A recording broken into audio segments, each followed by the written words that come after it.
अस्सलाम वालेकुम दोस्तों। पिछले दिनों एक मसला चल रहा था। घर के यूज़ के लिए एक सिंपल सा जूता लेना था।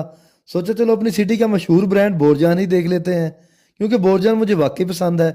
जैसे ही अंदर इंटर हुए, नज़र घुमाई और दिल ने कहा नहीं भाई, आज मूड नहीं बन रहा। सेज में कि हम पर नज़र पड़ी, और फिर जो सीन हुआ ना, भाई ने इतने जूते दिखाए कि लग रहा था जैसे जूता नहीं भाई, कोई रिश्ता ढूंढ रहा हो। हर जूता पे एक ही जवाब, भाई नहीं जम रहा। फिर उधर से चलते हुए साइड पे एक और ब्रांड देखा। सोचा चलो इधर भी देख लेते हैं। उधर हालात और भी टाइट थे, और ऊपर से एक सेल्स गर्ल आगे बढ़ आई।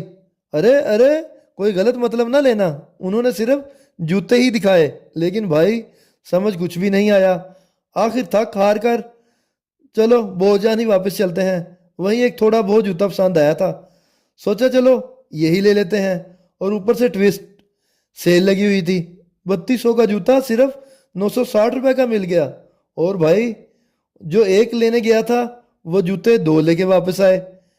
एंड पे मैं यही कहूँगा, जब भी जूता लेने जाएं अपना वॉलेट स्ट्रॉन्ग रखें।